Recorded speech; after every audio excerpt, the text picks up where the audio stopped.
அரசு பயங்கரவாத துணையோடு நடத்தப்பட்ட ஒரு படுகொலை.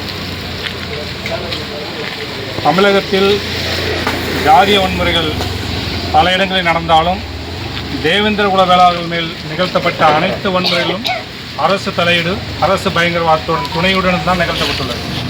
அதில் மிகவும் கொடுமையான, அனைவராலும் மிகவும் வருத்தத்துடன் பார்க்கப்பட்ட தமிழர் படுகொலைக்கு இந்த தமிழகத்தில் உள்ள அனைத்து சமூகமும் அதை புரிந்து வருங்காலங்களில் இதுபோல் நடக்காத விதமாக நடந்து கொள்ள வேண்டும்.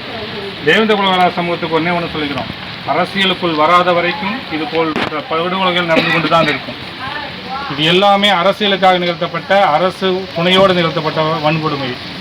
இது போன்ற நிகழ்வுகள் வராமல் இருக்க வேண்டும் என்றால் விரைவில் வருகிறது 2026 தேர்தல். இந்த தேர்தலிலாவது இந்த சமூகம் அரசியலாக முன்னிலை வேண்டும்.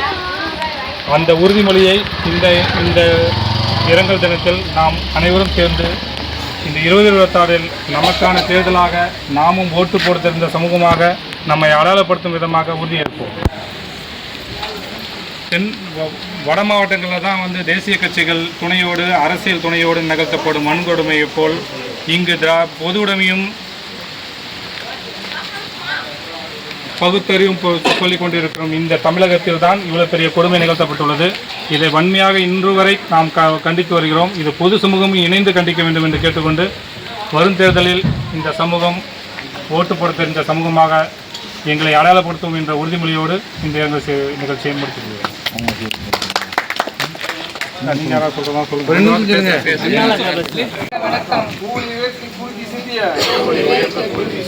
மாஞ்சோலை தியாகிகளுக்கு வீர வணக்கம், வீர வணக்கம், வீர வணக்கம், வீர வணக்கம்.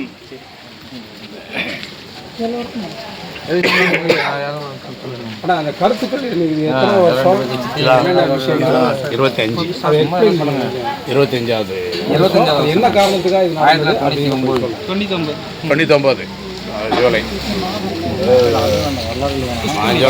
மாஞ்சோலையில் கூலி ரொம்ப கம்மியாக இருக்குன்னு சொல்லி அதை உயர்த்தி கேட்டாங்க.